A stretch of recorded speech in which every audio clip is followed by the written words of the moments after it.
इस रक्षाबंधन की क्या आवश्यकता है, क्यों इसको हम मना रहे हैं। अब रक्षाबंधन का उद्देश्य क्या है कि भाई राखी इसलिए बांधते हैं कि वो हमारी रक्षा करेगा, और भाई की रक्षा कौन करेगा।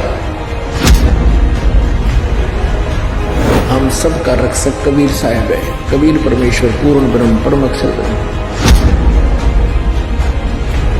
ये इस तरह के जो रीति रिवाजें हैं ये हमें पीड़ित करने के लिए है, हमारे को एक दूसरे से दूर करने वाली है।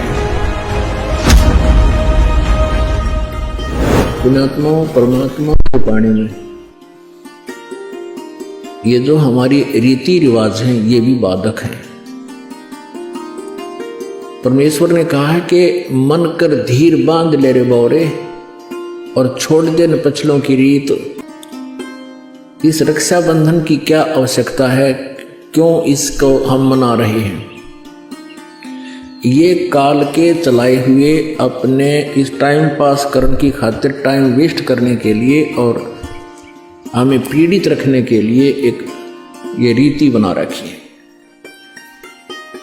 अपुणात्मा इस ज्ञान से परिचित होने के बाद हमारी आंखें खुल जाती हैं, और जो समझदार बच्चे हैं वो इस बात को स्वीकार कर लेते हैं कि संत जो कहते हैं परमेश्वर का आदेश होता है, तो फिर वो स्वीकार कर लेते हैं, फिर वो समाज की नहीं मानते हैं। एक बहन ने बताया कि जी उपदेश लेने से पहले मैं राखी बांधने के लिए अपने भाई के वहां घर गई। वही रक्षाबंधन का दिन भाई की इंतजार कर रही थी। दुर्घटना के अंदर भाई की मृत्यु होगी, उसका शव आया, टक्कर मार मार कर रो रही थी। अब रक्षाबंधन का उद्देश्य क्या है कि भाई राखी इसलिए बांधते हैं कि वो हमारी रक्षा करेगा, और भाई की रक्षा कौन करेगा। हमारा रक्षक कहते हैं, जो रक्षक है उसको हम भूल चुके हैं।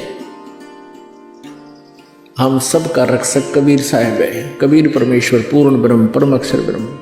हम सब ने भाई और बहनों ने मिलकर परमेश्वर कबीर जी का रक्षाबंधन बांधना चाहिए, राखी, ताकि भाई और बहन दोनों का रक्षक हो जाए। कबीर साहब को रक्षाबंधन कैसे बंधेगा, हम उसकी शरण में आ जाएंगे, और जो जाकी शरणा बसे ताको ताकी लाज, जल सो ही मछली चढ़ जा बह जाते गजराज। हमने अपने परमात्मा को राखी बांधनी चाहिए। और दूसरा एक और दुख पैदा करती है ये रक्षाबंधन का दिन, जिन बहनों का भाई नहीं, अब वो रोती हैं पिछले कमरों में बैठ कर अकेली, आए हमारा भाई को नहीं, हम किसके राखी बांधेंगे। कोई चाचा के, कोई ताऊ के, कोई मामा के भाइयों की मुंह की तरफ ताकेंगे हैं, और फिर वो न सोचेंगे या पैसे लेने की मारी यहाँ आ जाती है, चाहे ना कहें पर अंदर में जरूर अवश्य होगा, ऐसा होगा। और हमने ऐसा ना करना है, हमने अपने ऊपर कर्जा नहीं चढ़ाना किसी का। तो इसलिए हमने रक्षाबंधन का त्योहार कैसे मनाना है, परमात्मा का नाम ले लेना है। और फिर ये 10वां दिन यहाँ त्योहार होता है, सत्संग होता है, इसमें आकर के हमने इस परमात्मा के ज्ञान को सुनना है।